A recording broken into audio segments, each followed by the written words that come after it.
ফের গণধর্ষণ যোগীরাজ্যে পুলিশের এনকাউন্টারে জখম এক অভিযুক্ত। গণধর্ষণের অভিযোগে গ্রেফতার আরো 2, পলাতক আরো 3। লখনৌয়ে একাদশ শ্রেণীর ছাত্রীকে গণধর্ষণের অভিযোগ। পরিচিতের সঙ্গে আত্মীয়ের বাড়িতে যাচ্ছিলেন ওই ছাত্রী। গণধর্ষণের অভিযোগ, এক অভিযুক্তকে पाए गुली করেছে पुलिस।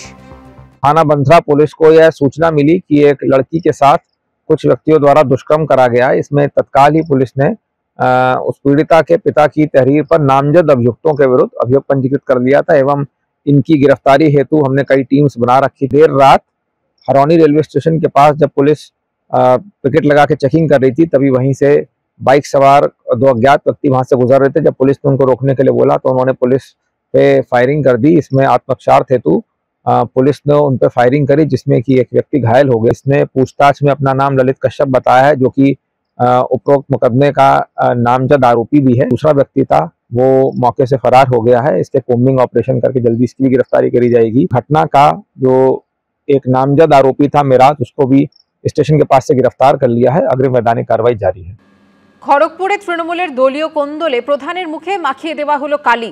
এখানেই শেষ নয়, তৃণমূলের পঞ্চায়েত প্রধানকে চুলের মুঠি ধরে মারধর করা হলো চটি পেটাও। অন্যদিকে ঘটনার সময়কার একটি ভিডিও পোস্ট করে তৃণমূলকে আক্রমণ করেছেন রাজ্যের বিরোধী দলনেতা। পাল্টা উত্তর দিয়েছে তৃণমূল।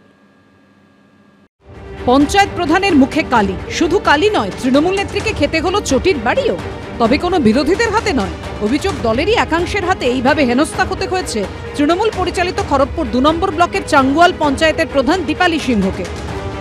কালকে যেনারা হামলা করেছেন সুজাতা দে এবং সাথী চক্রবর্তী ছিলেন সেখানে। কালকে হয় সেটা নিছক ওনারা প্ল্যান করেছেন। ওনারা লোকজন নিয়ে দলবলভাবে আসেন, মায়ের উপরে টপ ছোড়াছড়ি করেন এবং ওনারা কালি ছোড়াছড়ি করেন। ওনাদের দাবিটা ছিল যে কাউকে না জানিয়ে ওনাদেরকে কাজগুলো দেওয়া হোক। সেটাতেই আমার মা ওনাদেরকে প্রতিরোধ বাধা দিয়েছেন। আমরা ST সমাজের, আমার বাবা আদিবাসী, আমার মা নমশূদ্র দলিত পরিবার থেকে আসি। সেক্ষেত্রে তাদের মানে আমার মাকে, আমাদের পরিবারকে জাতপাত তুলে গালাগালি করা হচ্ছে। পাল্টা তৃণমূলের পঞ্চায়েত সদস্য সুজাতাদের অভিযোগ, পঞ্চায়েতের বিভিন্ন কাজ থেকে তাকে বঞ্চিত করা হচ্ছে। সেই নিয়ে প্রশ্ন করা হলে তাকে মারধর করেন প্রধান।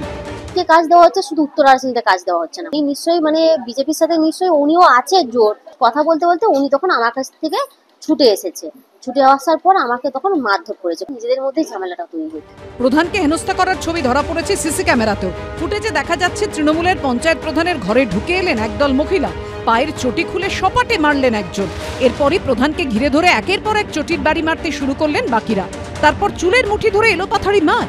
ঘটনার সময়কার একটি ভিডিও সোশ্যাল মিডিয়ায় পোস্ট করে রাজ্যের বিরোধী দলনেতা শুভেন্দু অধিকারী লিখেছেন, তৃণমূল দল শুধুমাত্র আদিবাসী মূলবাসী সাংসদ খগেন মুর্মুকে রক্তাক্ত করে ক্ষান্ত নেই, নিজের দলের তপশিলি উপজাতি সম্প্রদায়ের এক মহিলা পঞ্চায়েত প্রধানকে খড়গপুর 2 নম্বর ব্লকের চাঙ্গুয়াল গ্রাম পঞ্চায়েত অফিসে হেনস্থা করতে ছাড়ছে না।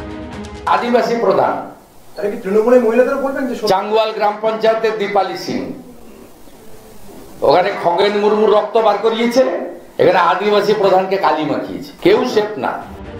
যদিও গোষ্ঠী কোন্দলের বিষয়টি মানতে নারাজ তৃণমূলের জেলা নেতৃত্ব। গোষ্ঠীদ্বন্দ্ব কথাটা একদমই অসত্য। কোথাও কোনো গোষ্ঠীদ্বন্দ্ব নয়। উনি সবকিছু সম্মুখ জানেন না। যে প্রধানের কথা বলছেন তপশিলি উপজাতি সম্প্রদায়ভুক্ত, ভুল বলছেন।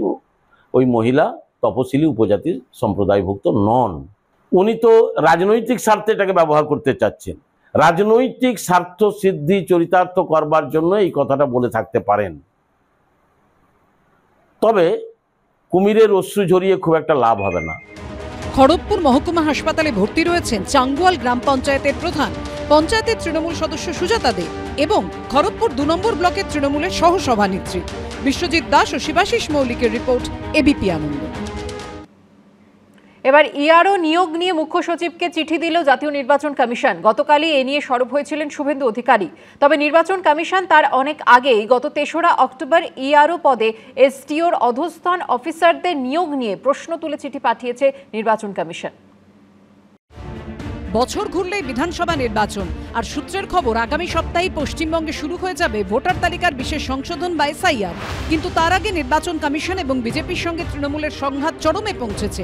এই আবহে ইলেকটোরাল রেজিস্ট্রেশন অফিসার বা ইআরওদের নিয়োগ নিয়ে অভিযোগ তুলে মুখ্য সচিবকে চিঠি দিল জাতীয় নির্বাচন কমিশন। শুক্রবার জানিয়ে প্রশ্ন তুলেছিলেন শুভেন্দু অধিকারী। এক্স হ্যান্ডেলে বিরোধী দলনেতা লেখেন, পশ্চিমবঙ্গ জুড়ে ইআরও নিয়োগে অসংখ্য অসঙ্গতি রয়েছে। এ ব্যাপারে অবিলম্বে পদক্ষেপ করার জন্য জাতীয় নির্বাচন কমিশনের কাছে আবেদন জানাচ্ছি। অভিযোগ করেন অন্তত 226 জনকে জাতীয় নির্বাচন কমিশনের গাইডলাইন অগ্রাহ্য করে নিয়োগ করা হয়েছে। দক্ষিণ দিনাজপুরের কুমারগঞ্জ, দক্ষিণ দিনাজপুরের কুসমন্ডি, দক্ষিণ দিনাজপুরের তপন, হুগলির চাঁপদানি, চণ্ডীতলা, জাঙ্গিপাড়া, অসংখ্য আমরা ভাইলেশনের ইআরও এইআরও নিয়োগের ক্ষেত্রে যে ভাইলেশন, সেই ভাইলেশন আমরা দিয়েছি।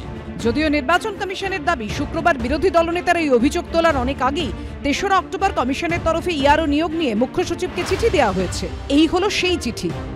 নির্বাচন কমিশনকে মুখ্যমন্ত্রী নানান কুকথা বলছেন, অথচ সিইও যার সম্পর্কে বলছেন যে কিসব কি অভিযোগ টভিযোগ আছে, তাকে তো 3 জনের মধ্যে লিস্টে মুখ্যমন্ত্রীরই বাহিনী নাম পাঠিয়েছে। এসআইআর এটা একটা রেগুলার পদ্ধতির মধ্যে পড়ে, যেন ডবল এন্ট্রি অথবা ফুতুরে ভোট তৃণমূলের বদান্যতায় নির্বাচন কমিশনের সাহায্যার্থে সুবিধার্থে অনেক রকম হয়ে রয়েছে, সেটা বাতিল করতে হবে। কিন্তু দিল্লি চায় এই চান্সে জেনুইন ভোটারের নাম কেটে দিতে হবে না।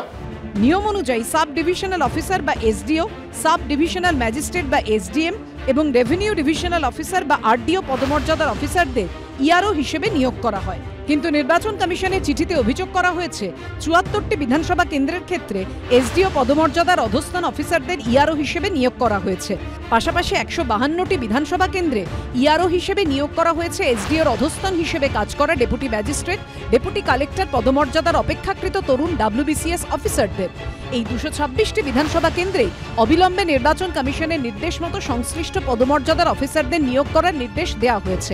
নির্বাচন কমিশনের কনফিডেন্সিয়াল নথি নির্বাচন কমিশন জানানোর আগে শুভেন্দু অধিকারী জানাচ্ছে। এক্ষেত্রে বুঝতে অসুবিধা হয় না কেন নির্বাচন কমিশনের ভোট চুরি সম্পর্কে কোনো কথা বললে শুভেন্দু অধিকারীদের গায়ে লাগে। 5ই অক্টোবরের সার্কুলার ইমপ্লিমেন্ট হয়নি বলেই গতকাল আমি মুখ্য নির্বাচন আধিকারিকের কাছে পুরো ডাটা তুলে দিয়েছি, with documentary evidence, name, designation, batch number, সাল, এভরিথিং রেড মার্ক করে। 5ই অক্টোবরের সিদ্ধান্ত যদি ইমপ্লিমেন্ট হতো তাহলে 10 তারিখে LOP along with 10 BJP MLA কে এই প্রোটেস্ট করতে ওখানে যেতে হতো না। অতএব আমার দেওয়াটা হয়েছে ইলেকশন কমিশনের সার্কুলারকে ইমপ্লিমেন্ট বা অনার দেওয়া হয়নি বলেই ডিনাই করা হয়েছে। কয়েক মাস আগে ভোটার তালিকায় গরমিলের অভিযোগে 2 জন ইলেকটোরাল রেজিস্ট্রেশন অফিসার বা ইআরও সহ মোট 5 জনকে সাসপেন্ড করে তাদের বিরুদ্ধে এফআইআর দায়েরের নির্দেশ দিয়েছিল নির্বাচন কমিশন। সেই নিয়ে সংঘাতের জল দিল্লি অবধি গড়িয়েছিল। নির্বাচন কমিশনের ডাকে দিল্লিতে যেতে হয়েছিল মুখ্য সচিব মনোজ পন্থকে। এবার ইআরও নিয়োগ নিয়ে প্রশ্ন তুলে সেই মুখ্য সচিবকেই চিঠি দিয়েছে জাতীয় নির্বাচন কমিশন। রুমা পাল, শিবাশিস মৌলিক ও অনির্বাণ বিশ্বাসের রিপোর্ট, এবিপি আনন্দ।